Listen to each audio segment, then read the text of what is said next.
أعوذ بالله من الشيطان الرجيم بسم الله الرحمن الرحيم رب اشرح لي صدري ويسر لي أمري واحلل عقدة من لساني يفقه قولي والصلاة والسلام على رسوله الكريم أما بعد السلام عليكم ورحمة الله وبركاته. So Alhamdulillah, we're at the latter part of Surah Baqarah, and so far Allah subhanahu wa ta'ala is using these verses to go over some of the ahkam, the rulings of the book, and this is what the Prophet ﷺ came to teach us as well, of how to follow the religion of Allah subhanahu wa ta'ala.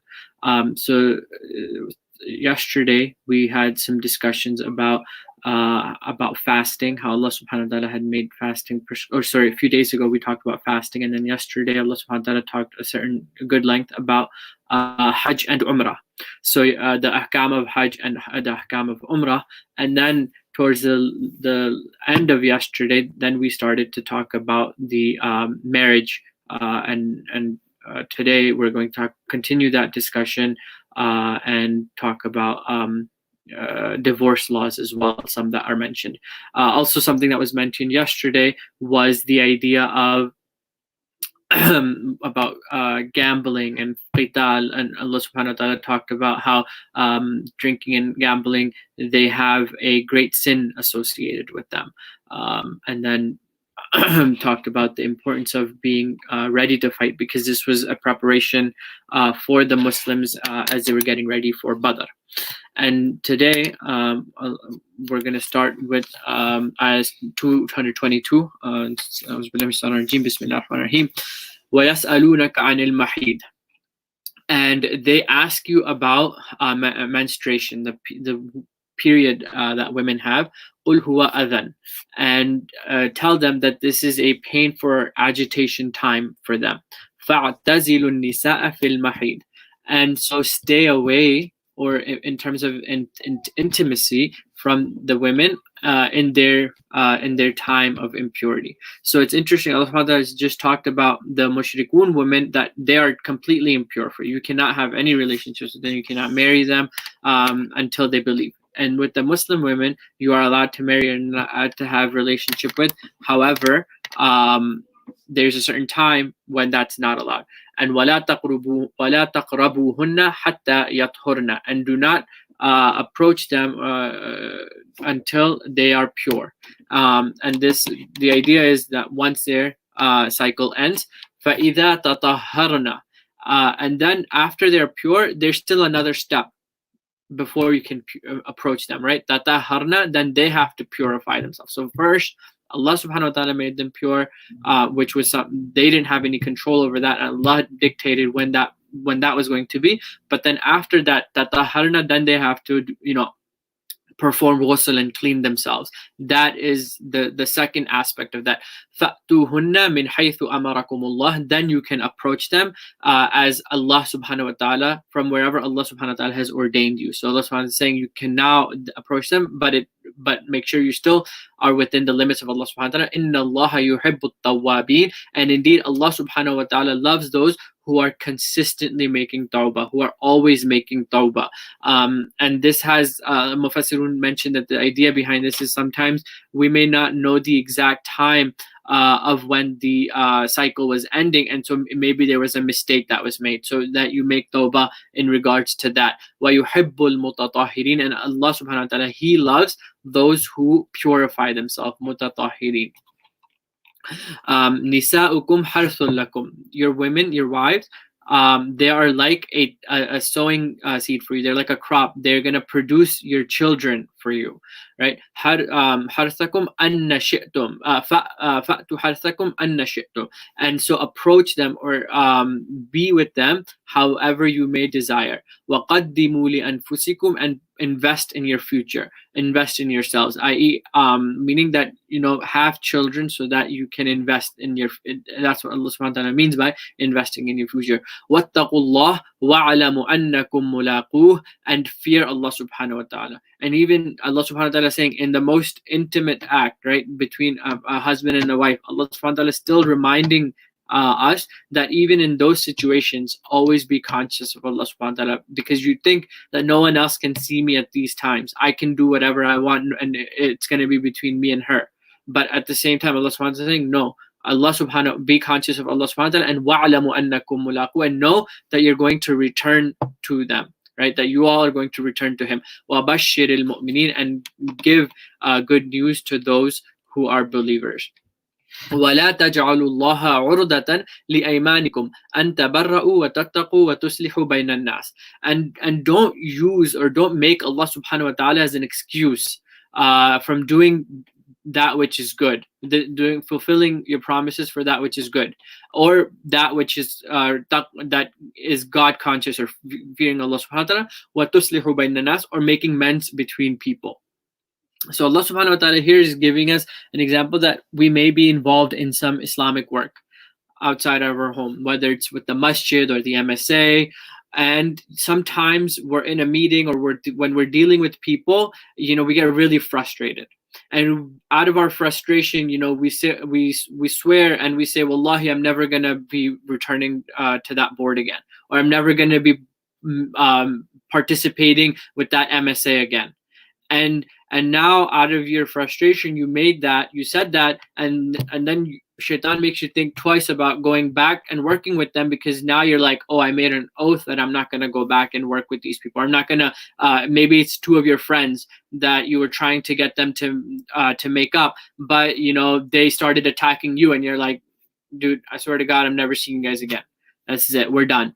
And Allah subhanahu wa ta'ala is saying that, no, don't use those words to not continue to do good. Don't make that as an excuse. You say, oh, I swore, and now I can't go back to that masjid, that board, or that MSA, or those friends. I can't do that anymore because I swore to God. No, that's not how it happens. And Allah subhanahu wa ta'ala clarifies in the next ayah. But Wallahu Sami'un Alim. First, Allah subhanahu wa ta'ala finishes this ayah by saying, it is Allah who is all hearing and all knowing. So Allah heard, and He also knows what you meant. لا يؤاخذكم الله باللغو في أيمانكم. And Allah subhanahu wa ta'ala does not hold you accountable for things that you may have said out of lagh, out of just, when you were making those not false promises, but you made an oath and it was an unintentional oath. You didn't realize the predicaments of it. So Allah subhanahu wa ta'ala is saying He's not going to hold you accountable for something like that. Okay, so you may have said something in regards to that because of what was the situation was going on, but it's circumstantial, and so you don't have to hold by it. And especially is a waswas of Shaitan, who's going to prevent you from doing more good anyway. So he's going to tell you, oh no, man, you promised yourself that you weren't ever going to go back, so don't do it. And actually Allah subhanahu wa ta'ala is telling us, no, go back, do the items of that have tabarra'u and tattaqu wa tuslihu bayna nas, like those things that increase you in piety, those things that have God consciousness associated with them, or those things that mend other people. Continue to do them as hard as they may be. And then Allah subhanahu wa ta'ala, when He was talking about in the next ayah, لا يؤاخذكم الله باللغو في أيمانكم, that He's not going to hold you accountable for the things that you just said unintentionally, ولكن يؤاخذكم بما كسبت قلوبكم, right? However, He's going to hold you accountable for the things that you said, for what your heart did. Right, so meaning you may Allah subhanahu wa ta'ala knows where your heart was. So when you're taking an oath, it's actually a two-part. First thing is on your tongue, and the second is what is in your heart. So if you really sincerely and honestly take an oath to something with your heart, then that is something that Allah subhanahu wa ta'ala will hold against you. Wallahu ghafurur rahim, and Allah subhanahu wa ta'ala is the merciful and forbearing. And the idea of halim, forbearance, is like Allah subhanahu wa ta'ala is telling you that you're going to say things and you're going to spew things out of your mouth that just, you have no idea what you're saying. And similarly to like how an agitated child is just, sometimes he's fussing to his mother, but yet the mother does a good job to not only control the child and calm them down, even if she herself is mad, but she's still going to take whatever means necessary to make sure that that child is calmed down. And so that's the idea that Allah subhanahu wa ta'ala is saying, that He's going to take care of you, and He overlooks the mistakes that you make out of your when you're in a highly emotional charged state. لِلَّذِينَ يُؤْلُونَ مِن نِّسَائِهِمْ تَرَبَّصُ أَرْبَعَةٍ أَشْهُرٍ. And now Allah is going back to the laws of marriage, and he's saying لِلَّذِينَ يُؤْلُونَ, and for the ones who forswore min nisaim, who forswore their wives, and who made like something. Yu'luna is like, a very strong oath where you say, I don't want to have anything to do with you, and you're in a heated discussion, and those types of words come out, but it's just coming out, but it's after thought and consistency, and you said them with a lot of thought, and you said, I don't want to do anything with you anymore. Tarabbasu arba'atan ashhur. And then Allah subhanahu wa ta'ala is saying, for those you must wait for 4 months before you're going to be with them again. فَإِن فَاءُوا فَإِنَّ اللَّهَ غَفُورٌ رَحِيمٌ. And then if they change their mind, then فَإِنَّ اللَّهَ غَفُورٌ رَحِيمٌ, then indeed Allah subhanahu wa ta'ala is Ghafoor and Rahim. Then He is the most merciful, the most forgiving, and the most merciful. So, and fa'u is, the idea behind fa'u is that, there was a conflict, and then they came back after the conflict. وَإِنْ عَزَمُوا الطَّلَاقَ فَإِنَّ اللَّهَ سَمِيعٌ عَلِيمٌ. And then if they decided upon divorce, right, the decision was that, okay, we have to part ways, and they decided on talaq, فَإِنَّ اللَّهَ سَمِيعٌ عَلِيمٌ. And then even in that case, Allah subhanahu wa ta'ala is all hearing and all knowing. وَالْمُطَلَّقَاتُ يَتَرَبَّصُ بِأَنفُسِهِنَّ ثَلَاثَةُ قُرُوءٍ. And so when you have taken and when you have said talaq, or when you have asked for divorce, يَتَرَبَّصْنَ, let the women remain, بِأَنفُسِهِنَّ, waiting, let them remain waiting, ثَلَاثَةُ قُرُوءٍ, meaning 3 cycles. So for women, they have their monthly cycles. So Allah subhanahu wa ta'ala is saying to let them remain there for at least 3 cycles. وَلَا يُحِلُّ لَهُنَّ أَن يَكْتُمْنَ مَا خَلَقَ اللَّهُ فِي أَرْحَامِهِنَّ إِن كُنَّ يُؤْمِنَّ بِاللَّهِ وَالْيَوْمِ الْآخِرِ. And here Allah subhanahu wa ta'ala now turns to the women, and he's saying, and he's giving them some advice, and he's saying, okay, so your husband has said this to you. However, it is not halal for you that you conceal يَكْتُمْنَ مَا خَلَقَ اللَّهُ فِي أَرْحَامِهِنَّ. You conceal what Allah subhanahu wa ta'ala has created in your womb. So let's say that she realizes at some point during the time that her and her husband are going through those period of 3 cycles, and she realizes that she's actually pregnant, and then she's carrying his baby. Then Allah subhanahu wa ta'ala is saying that if you believe in kunna yu'minna billahi wal yawmil akhir, if you believe in Allah and the last day, i.e. if you're a Muslim, then you must reveal that information to your husband. You are not allowed to withhold that information. وَبُعُولَتُهُنَّ أَحَقُّ بِرَدِّهِنَّ فِي ذَلِكَ إِنْ أَرَادُوا إِصْلَاحًا. Then the husband, he has the right to take you back, to return in that, in arada islahan, if they both agree on if they all agree on reconciliation. So Allah subhanahu wa ta'ala is saying that then the husband has more of a right to take them back. If they want reconciliation, then he has that right to do so.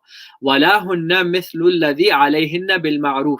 And then Allah subhanahu wa ta'ala is telling the women that, okay, it may seem like it's unfair that the man can then just ask to take you to come back, but Allah subhanahu wa ta'ala is saying, we've made it fair, we have given you the likes of it, مِثْلَ الَّذِي عَلَيْهِنَّ بِالْمَعْرُوفِ, that in other ways that you may be know, right? So for example, the women receive a mahar, or a dowry, right? Or that their wealth only belongs to them, where the man's wealth has to be shared, and the man has to take care of the household. So things like that, Allah subhanahu wa ta'ala is telling them that you have been favored in other ways.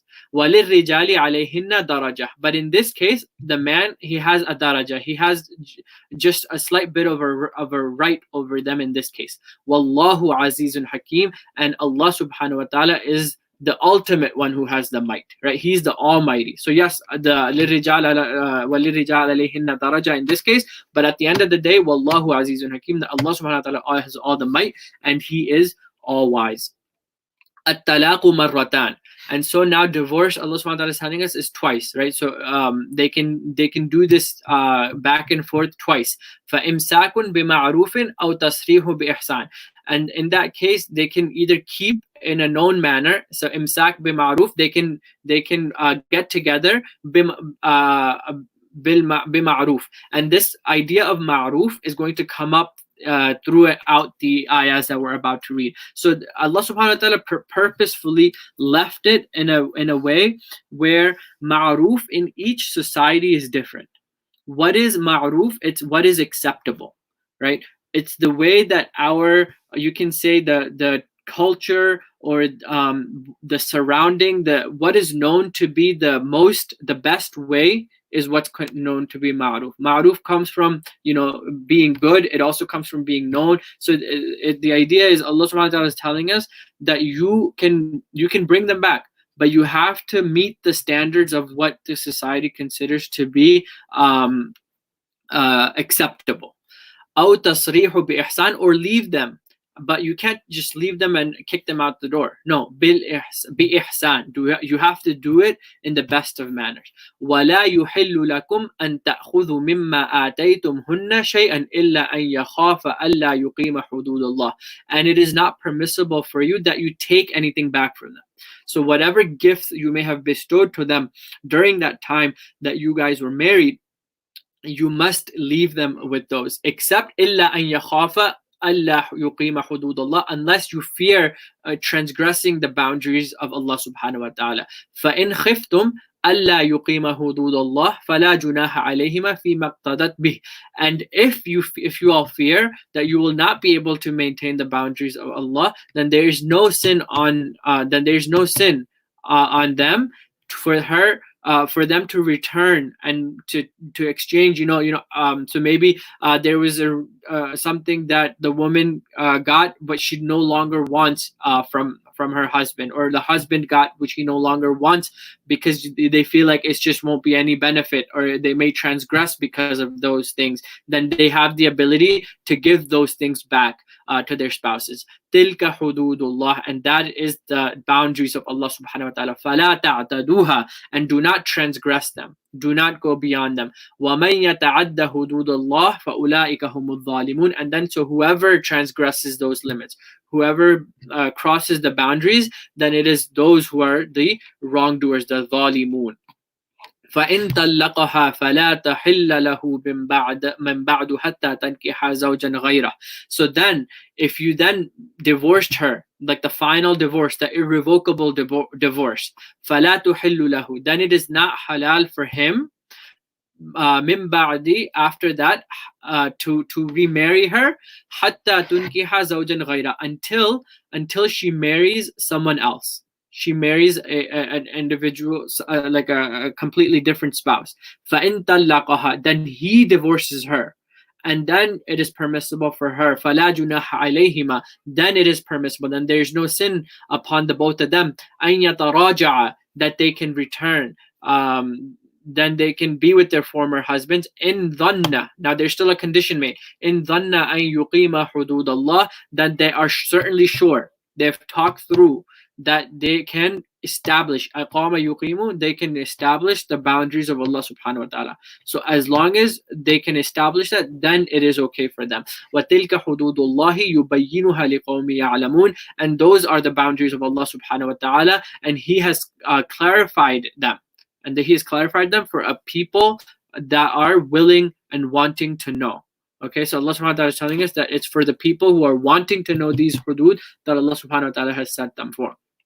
وَإِذَا طَلَّقْتُمُ النِّسَاءَ فَبَلَغْنَ أَجَلَهُنَّ, and when you divorce your women, when you divorce the women, فَبَلَغْنَ أَجَلَهُنَّ, then and they have fulfilled their term, i.e. the cycles that we mentioned, they had to stay there, and they've gone through those cycles.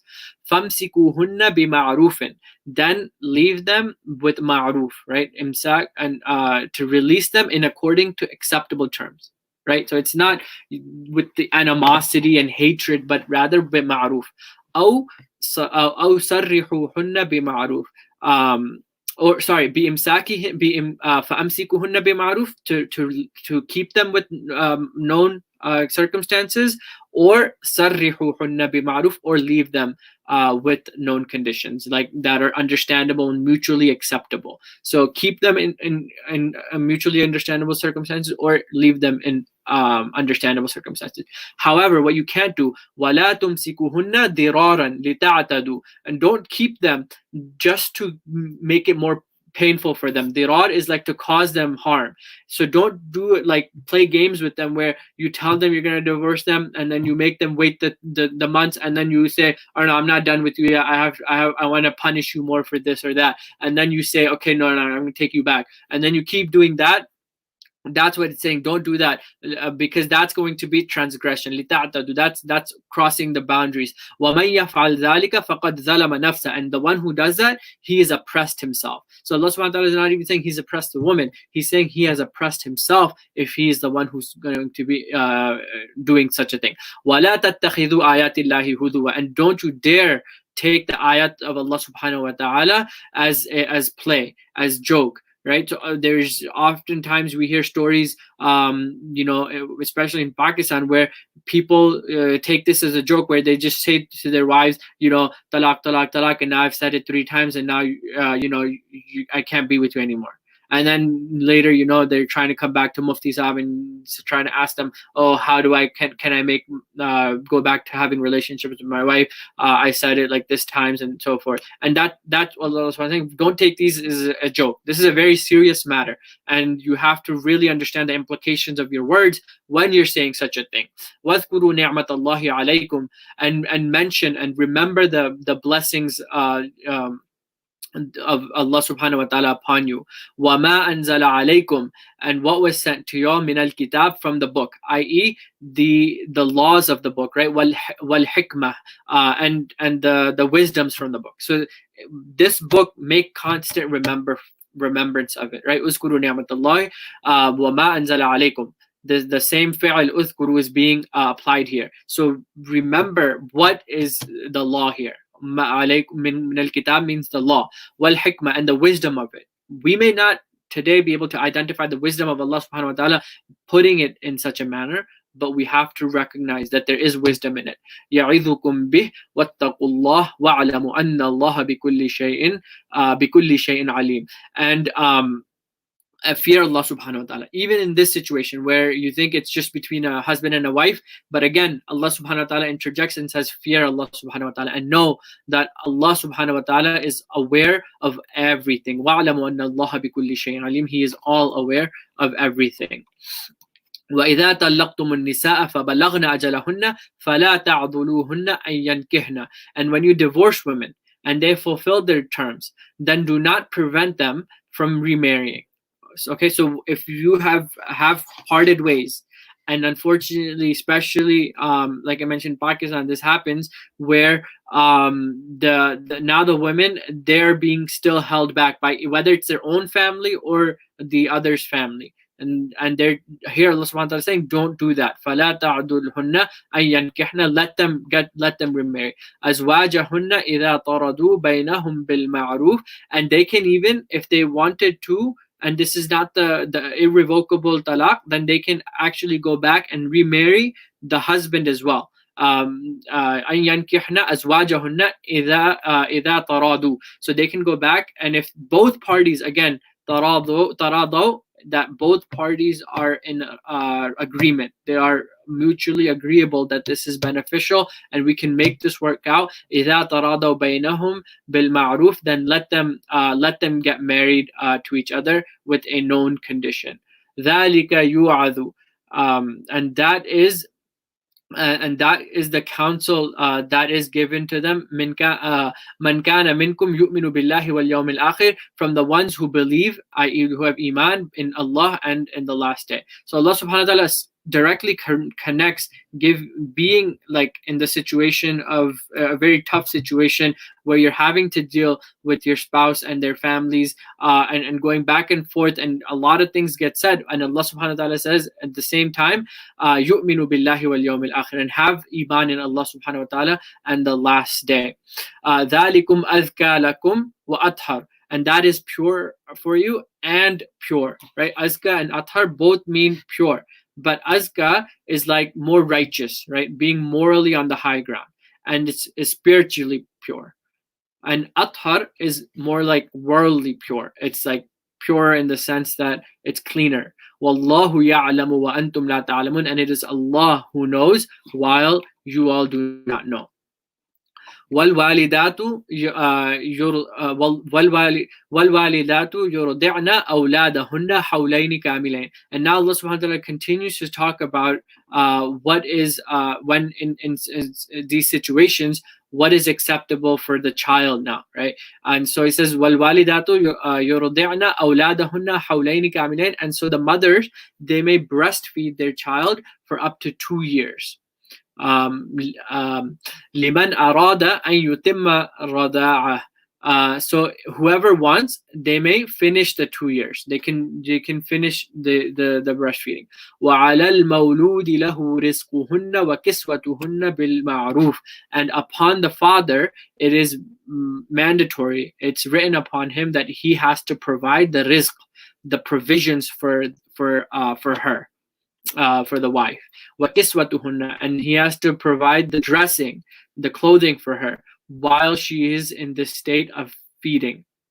And again, it says bil ma'ruf, what is acceptable. So if whatever lifestyle the husband and wife were leading before all of this happened, the husband must maintain that same level of lifestyle for the wife, even if they are not together at that time.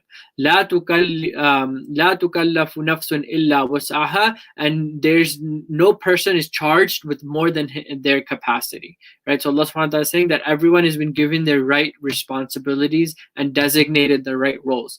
لا تضار والدة بولده ولا مولود له بولده. And Allah subhanahu wa ta'ala does not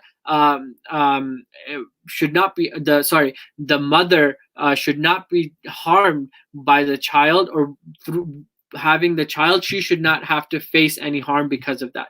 Nor wala mawludun lahu biwaladihi, nor should the father have to face any harm because of the child. Wa ala al-warithi mithlu dhalik, and upon the heirs, a similar case. So maybe, the mother passes away and the child is, or the father and the mother pass away and the child is orphan, and still whoever is going to be maintaining the situation for the child, they shouldn't have any burden, that there shouldn't be any extra burden on them either. فَإِنْ أَرَادَ فِصَالًا عَنْ تَرَادٍ مِّنْهُمَا وَتَشَاوُرٍ فَلَا جُنَاحَ عَلَيْهِ. And if it's decided that they're going to fisal, which is to wean off the kid, it is decided, and arada, it's both of them decided, right? It's the mother and the father both decided that they're going to wean off the child from breastfeeding. وَتَشَاوُرٍ, and they sought consultation. So there's two parts here. They both talked to each other and they both agreed that this is what needs to happen. Then they sought consultation. فَلَا جُنَاحَ عَلَيْهِمْ, then there is no sin upon them. وَإِنْ أَرَدْتُمْ أَنْ تَشْتَرْضِعُوا أَوْلَادَكُمْ فَلَا جُنَاحَ عَلَيْهِ. And if they sought to substitute the breastfeeding through a nurse, to be nursed by someone else, then فَلَا جُنَاحَ عَلَيْكُمْ, then also there is no sin upon them. إِذَا ثَلَّمْتُمْ مَا آتَيْتُمْ بِالْمَعْرُوفِ, as long as they have compensated her whatever is the known amount, or بِالْمَعْرُوف, what is the agreed upon amount. وَاتَّقُوا اللَّهِ, and again Allah subhanahu wa ta'ala is concluding even these ayahs. Have consciousness of Allah subhanahu wa ta'ala, fear Allah. In the matters of family, that's when all things kind of just go stray when you're talking within those circumstances. But here Allah subhanahu wa ta'ala again reminding us, وَاتَّقُوا اللَّهِ وَاعْلَمُوا أَنَّ اللَّهَ بِمَا تَعْمَلُونَ بَصِيرٌ, and fear Allah subhanahu wa ta'ala, and know that Allah subhanahu wa ta'ala, He is all seeing, is with whatever is being done. وَالَّذِينَ يَتَوَفَّوْنَ مِنْكُمْ, and the ones who are taken in death among you. So if let's say the husband passes away, وَيَذَرُونَ أَزْوَاجًا يَتَرَبَّصْنَ بِأَنفُسِهِنَّ أَرْبَعَةَ أَشْهُرٍ وَعَشْرًا, then and the wives, they have to wait 4 months and 10 days. So yatazaruna, they have to practice the what we formerly call as iddah, and they have to practice that and they have to remain yatarabbasna, and they have to remain bi anfusihinna arba'ata ashhurin wa ashran. for 4 months and 10 days. فَإِذَا بَلَغْنَ أَجَلَهُنَّ فَلَا جُنَاحَ عَلَيْكُمْ فِيمَا فَعَلْنَ. Then when they have finished off their term, that time is done, then there is no sin. فَلَا جُنَاحَ عَلَيْكُمْ. Then there is no sin upon you all. فِيمَا فَعَلْنَ. That whatever she does, فِي أَنفُسِهِنَّ بِالْمَعْرُوفِ, with herself, as long as it is ma'ruf, as long as it is something that is acceptable to society. And again, when we say society, we mean the Muslim society. Wallahu bima ta'amaluna khabir, and it is Allah who is all knowing and all. It is Allah who is acquainted with all that is known. وَلَا جُنَاحَ عَلَيْكُمْ, and there is no sin upon you all, فِيمَا عَرَضْتُمْ بِهِ مِنْ خِطْبَةِ النِّسَاءِ, if you went out of your way to propose to a woman, أَوْ أَكْنَنْتُمْ فِي أَنفُسِكُمْ, or you kept it to yourself. So Allah subhanahu wa ta'ala is telling us in the situation, so let's say this woman, she was in iddah, and you are not expressly expressing your desire for her, right? Because she is in this period of iddah. Or Allah subhanahu wa ta'ala, you can tell her, however, in the next part of the ayah he's going to explain to you, however, make sure it's done in a ma'ruf way. عَلِمَ اللَّهُ أَنَّكُمْ سَتَذْكُرُونَهُنَّ وَلَكِنَّ لَا تُؤَاعِدُوهُنَّ سِرًّا إِلَّا أَن تَقُولُوا قَوْلًا مَعْرُوفًا. So know that Allah subhanahu wa ta'ala, He knows what is in your mind and what is in your heart. But Allah subhanahu wa ta'ala is saying that do not promise them anything in secret, right? لا تواعدوهن سرا. So don't promise while they're in that period of iddah, don't make any promises to them or talk to them in secret about such a matter. إِلَّا أَن تَقُولُوا قَوْلًا مَعْرُوفًا, except if you say something that is known to everybody. Ma'ruf, again, in this case now, means that something that is generally known. So Allah subhanahu wa ta'ala is telling us that you have, He knows what's in your heart. So you can wait or you can go early, but you cannot make any promises to them while they're in their phases of iddah. وَلَا تَعْزِمُوا عُقْدَةَ النِّكَاحِ حَتَّى يَبْلُغَ الْكِتَابُ أَجَلَهُ. And you can definitely not do the nikah. So لَا تَعْزِمُوا عُقْدَةَ النِّكَاحِ, like don't tie the knot of nikah حَتَّى يَبْلُغَ الْكِتَابُ, until the appointed time, like the legislated time has been completed. وَاعْلَمُوا, and know, أَنَّ اللَّهَ يَعْلَمُ مَا فِي أَنفُسِكُمْ فَاحْذَرُوهُ. Know that Allah subhanahu wa ta'ala, He knows what is within you. So He knows your intentions, He knows your thoughts. So if you're going to be doing something that's impermissible, Allah subhanahu wa ta'ala knows. فَاحْذَرُوهُ, then beware of Him. وَاعْلَمُوا أَنَّ اللَّهَ غَفُورٌ رَحِيمٌ, and also know that indeed Allah subhanahu wa ta'ala is forgiving and halim and forbearing. In anna Allah ghafurun halim. Indeed, Allah subhanahu wa ta'ala is forbearing and forgiving and forbearing. La junaha alaykum. And then there is no sin upon you. In talaqtumun nisaa ma lam tamussuhunna aw tafridu lahunna farida.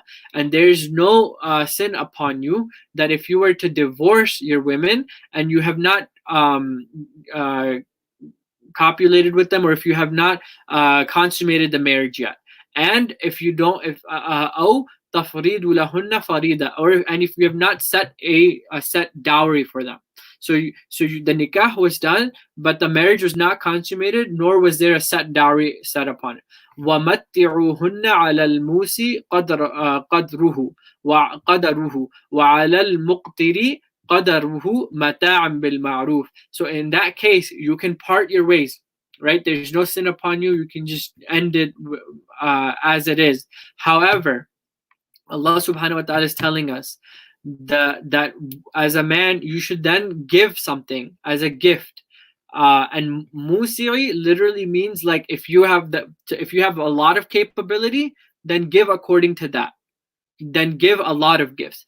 وَعَلَى مُقْتِرِهِ, and if you're poor, if you don't have much capability and your provisions are little, then still give a gift, but give according to that. مَتَاعًا بِالْمَعْرُوفِ, and make it something that is acceptable, that is known. حَقًّا عَلَى الْمُحْسِنِينَ, and this is a right and this is a duty upon those who are muhsin, who do good, or who are seeking to do good. وَإِن طَلَّقْتُمُوهُنَّ. So the first case was if you had been nikahd You had not consummated the marriage and there was no dowry set. And now in the second case, Allah subhanahu wa ta'ala is explaining, وَإِن طَلَّقْتُمُوهُنَّ مِن قَبْلِ, and you are going to be seeking divorce min qabl an tamassuhunna, before it was consummated. وَقَدْ فَرَضْتُمْ لَهُنَّ فِرْضَةً فَنِصْفُهُ مَا فَرَضْتُمْ. So, and then you had set aside a certain amount of dowry. So you had the nikah done, the consummation did not happen yet, but there was a dowry amount that was set. فَرَضْتُمْ لَهُنَّ فِرْضَةً. So فَنِصْفُ مَا فَرَضْتُمْ. So upon the man, he owes her half of the dowry. Because the dowry was set, so in this example, he still owes her half the dowry because the nikah was done. إِلَّا أَن يَعْفُونَ, except if she forgives. If she forgives her half of the dowry, she can do so, and then the man wouldn't have to pay. أَوْ يَعْفُوَ, or if he wants to, he can still continue and pay the full amount. So both are acceptable. الَّذِينَ بِيَدِهِ عُقْدَةُ النِّكَاحِ, between the ones أَوْ يَعْفُوَ الَّذِي بِيَدِهِ عُقْدَةُ النِّكَاحِ, between the ones who had tied the knot, right? وَأَن تَعْفُوا أَقْرَبُ لِلتَّقْوَى, and know that forgiving or pardoning is closer to Allah subhanahu wa ta'ala, or closer to gaining taqwa. وَلَا تَنْسَوْا الْفَضْلَ بَيْنَكُمْ إِنَّ اللَّهَ بِمَا تَعْمَلُونَ بَصِيرٌ, and do not forget the favors between you. Allah subhanahu wa ta'ala is saying, even in this situation, right, as trying as it may seem, still do not forget the favors between you. Indeed, Allah subhanahu wa ta'ala, He knows, إِنَّ اللَّهَ بِمَا تَعْمَلُونَ بَصِيرٌ, of all that you do. He's seeing of all that you do. حافظوا على صلواتي وصلاة الوسطى وقوموا لله قانتين. And then very interestingly, Allah subhanahu wa ta'ala throws in this ayah of protecting the middle prayer. I haven't even translated yet, but Allah subhanahu wa ta'ala is talking about talaq, and then all of a sudden, or divorce, and then all of a sudden there's this ayah of protecting the prayers. And Allah subhanahu wa ta'ala is actually reminding us that even in those situations, do not, so yes, you are cutting off a relationship with an individual, but do not cut your relationship off with Allah subhanahu wa ta'ala. Safeguard, hafidhu, safeguard ala salawati, the prayers, safeguard the prayers, was salatil wusta. And then specifically, Allah subhanahu wa ta'ala then highlighted the middle prayer, which by most mufassirun, which means the asr prayer. وَقُومُوا لِلَّهِ قَانِتِينَ, and stand therefore in it, qanitin, like subservient, humbled, like, yes, you're going through a difficult time and there's a lot going on. And even if you're not going through a difficult time, still there's so much going on in your life. But قُومُوا لِلَّهِ قَانِتِينَ, stand in a way that you're just humbled to Allah subhanahu wa ta'ala, or obedient to Him. فَإِنْ خِفْتُمْ فَرِجَالًا أَوْ رُكْبَانًا. And here Allah subhanahu wa ta'ala is giving us a ruqsa of if you are in severe adversity, such as the time of war. And that's what's saying, like, فَإِنْ خِفْتُمْ, not that, you're at the mall and you're scared about praying. No, doesn't apply to that. It's more so that at the time of very severe hardship, فَرِجَالًا أَوْ رُكْبَانًا, then you may pray while standing or while on a ride, i.e. if you're on a camel or if you're on a horse, you at that time, or in today's time, if you're on a bus or if you're on a plane and it's really, there's no option available to you, right? That may be a possibility. But again, this is a very specific rukhsa that's given. فَإِذَا أَمِنْتُمْ فَاذْكُرُوا اللَّهَ كَمَا عَلَّمَكُمْ. And when you are again in safety, then remember Allah subhanahu wa ta'ala, then make mention of Allah subhanahu wa ta'ala, then pray to Allah subhanahu wa ta'ala, كَمَا عَلَّمَكُمْ, just as He has taught you. So it is the way Allah subhanahu wa ta'ala has taught us that we need to practice our religion. مَا لَمْ تَكُونُوا تَعْلَمُونَ, that which you could have not possibly known except for by the mercy of Allah subhanahu wa ta'ala. وَالَّذِينَ يَتَوَفَّوْنَ مِنْكُمْ وَيَذَرُونَ أَزْوَاجًا وَصِيَّةً, and the ones who have passed away, right? So the وَالَّذِينَ يَتَوَفَّوْنَ, and death has taken them from you all. وَيَذَرُونَ أَزْوَاجًا, and their wives remain. So leave for them wasiyatan li azwajihim, and for their wives is going to be a wasiya, like a will. and mata'an ila al-hawli ghayri ikhraj, and maintain them for a year without expelling them away. So let them stay in the house of their husband, even if the husband has passed away, for at least the appointed time. فَإِنْ خَرَجْنَا فَلَا جُنَاحَ عَلَيْكُمْ. Then if they decide to leave, the women, if they decide to leave, فَلَا جُنَاحَ عَلَيْكُمْ, and then there is no sin upon you. فِيمَا فَعَلْنَا فِي أَنفُسِهِنَّ مِن مَعْرُوفٍ, as long as they are doing something that is ma'ruf, that is known, that is not something shady. Wallahu azizun hakim, and indeed Allah subhanahu wa ta'ala is almighty and all wise. Walil mutallaqati mata'un bil ma'ruf, and for the divorced women there is a provision according to what is acceptable. Haqqan 'alal muttaqin, and it is a duty upon the righteous to make sure that this gets enjoined to them. كَذَلِكَ يُبَيِّنُ اللَّهُ لَكُمْ آيَاتِهِ لَعَلَّكُمْ تَعْقِلُونَ, and like that Allah subhanahu wa ta'ala has clarified his signs for you so that perhaps you may use reason. And so this is going to be the conclusion of the ayat of divorce, and Allah subhanahu wa ta'ala ends it in a way that he's telling us that he has clarified these things for us, and so that we may use our reason and intellect in trying to understand and move forward with these situations. Alam tara ila alladhina kharaju min diyarihim, and now Allah subhanahu wa ta'ala is going to be setting us into an example of something that happened to, by what most mufassirun account for, to the people of Bani Israel as well. And did you not see ila alladhina kharaju, when the ones when they left, the ones that when they left, min diyarihim, and they left from their homes, wahum ulfun, and they were in the thousands. Ulfun means not 1,000, but in the thousands, but less than 10,000s. Hadar al-maut, and they were fearing death. They were trying to escape death. And this is very, very interesting because in Ibn Kathir, the narration, I wanted to just take a second to read to you what Ibn Kathir narrates about this ayah, this instance. And so on the authority of revered companions and the Sahaba and their successors, the Tabi'in, Tafseer Ibn Kathir explains the event as following. There was a group of Israelites in a city which was struck by a plague or some other epidemic, and the whole group, some 10,000 in number, panicked, leaving the city out of fear of death. All of them went out to camp in an open plain located between two mountains. Allah Almighty, in order to impress upon other people of the world that no living being can escape death by running away from it, sent two angels who stood on the ends of the plain and sent forth some sort of shrill cry, which caused all of them to drop dead instantly. Not one of them was left alive. When the people living in the adjoining area heard about this event, they hurried to the site, making arrangements to shroud and bury the thousands of human beings, which was no easy task. And it continues, but I wanted to share it because of the relevance of what we may be going through today. Because of the coronavirus pandemic and our fear from it, we may be attempting, or some people may be attempting, to try to run away from death. And here Allah subhanahu wa ta'ala captures those individuals and he makes an ayah out of them, a sign out of them for us. So hadar al-maut, they were escaping death. فَقَالَ لَهُمُ اللَّهُ مُوتُوا, and Allah said to them, die or be dead. And then ثُمَّ أَحْيَاهُمْ, then he actually raised them back to life.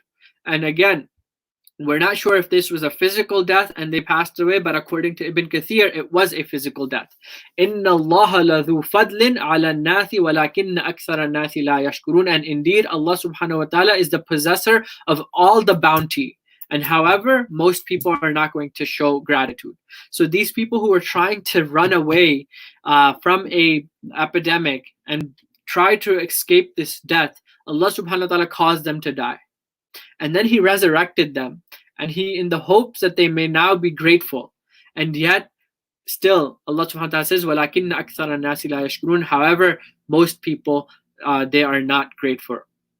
وَقَاتِلُوا فِي سَبِيلِ اللَّهِ وَاعْلَمُوا أَنَّ اللَّهَ سَمِيعٌ عَلِيمٌ, and fight in the cause of Allah subhanahu wa ta'ala, and know that Allah subhanahu wa ta'ala is all hearing and all knowing. من ذا الذي يقرض الله قرضا من ذا الذي يقرض الله قرضا حسنا فيضاعفه له أضعافا كثيرة والله يقبض ويبسط إليه ترجعون. And then Allah subhanahu wa ta'ala, in a preparation for the qatilu, like in the previous ayah, Allah subhanahu wa ta'ala made the injunction to fight. And now Allah subhanahu wa ta'ala is telling the people that man dha alladhi, is there anyone out there? Is there anyone out there who is going to be able to give a loan to Allah subhanahu wa ta'ala? Qardan hasanan فَيُضَاعِفَهُ لَهُ, so that he can increase it for him. أَضَاعَفًا كَثِيرًا, by many, many folds. وَاللَّهُ يَقْبِضُ, and Allah subhanahu wa ta'ala, He is the one who can withhold someone's wealth, who can take away from their wealth. He can make you lose your job. He can make you make your business dive down and tank. وَيَبْسُطُ, or He can grant you abundance. He can get you promotions. He can make your business excel. وَإِلَيْهِ تُرْجَعُونَ, and only to Him alone will you be returned. And this is such a powerful ayah from Allah subhanahu wa ta'ala. And He's asking in a very interesting manner for the Creator to be asking for a loan from those who He created. And when this happened, this ayah was revealed. There was a companion of the Prophet sallallahu alaihi wasallam, Abu Dahda, and he heard this ayah and he was utterly confused. He said, "O Messenger, may my father and mother be sacrificed to you. Does Allah Almighty, does He need a loan from us? While He is Al-Ghani, and He is Al-Ghani, the one, so how does He need a loan?" And so the Prophet ﷺ responded, "Yes, Allah Almighty does wish to grant you entry to paradise through it."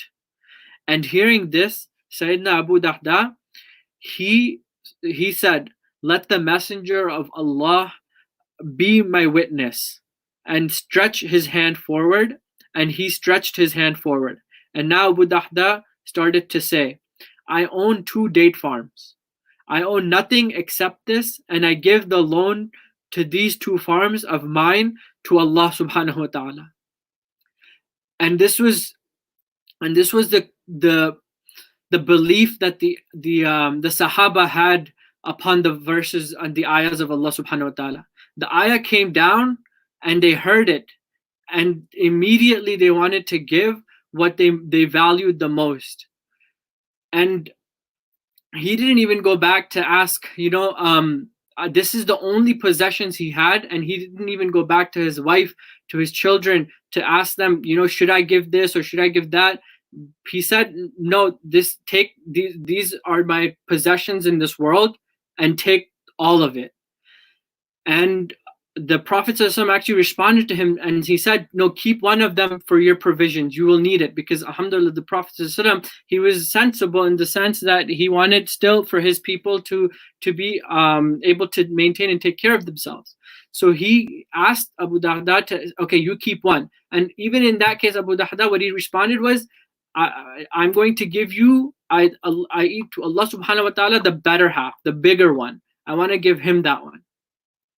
And it's such an amazing story, because when we were at Hajj, one of the moments that I very vividly remember while we were in Medina, it was pointed out to us that subhanallah, the tawakkul that these Sahaba had in Allah subhanahu wa ta'ala was so amazing. And they would give up whatever they had, and they were true to Allah subhanahu wa ta'ala. And at that moment, when they gave up the most beloved things, all the things that they had, Allah subhanahu wa ta'ala is still giving them the benefits of that reward. And we see that for the sacrifice that Abu Dahda made. and he gave them a whole garden, like we're talking acres of land, and he just said, take it. I don't want anything to do with it. This is a loan to Allah subhanahu wa ta'ala. And today, thousands of years later, a part of that garden is which was originally on the outskirts of Medina at that time, at the time of the Prophet ﷺ, which was at the outskirts of Medina. And today, it's a part of Masjid al-Nabwi. So every time that garden is prayed upon, Abu Dahda gets a reward from that, because he donated that to Allah subhanahu wa ta'ala. And he would have never known that this garden was going to be ever. He couldn't even imagine in his wildest dreams that this garden was going to be a part of Masjid al-Nabwi. But Allah subhanahu wa ta'ala rewarded him so much for the sacrifice that he made. And so we ask Allah subhanahu wa ta'ala that he gives us the ability to have such strong conviction in his ayat, so that when we hear ayahs like this, that we are able to selflessly give into the path of Allah subhanahu wa ta'ala. And inshallah, we'll conclude with that. And we, like I said, we pray to Allah subhanahu wa ta'ala that he gives us the ability to be able to follow and implement on the things that we hear and that we talk about. Wa akhiru da'wana anil hamdulillahi rabbil alameen. Assalamu alaikum wa rahmatullahi wa barakatuh.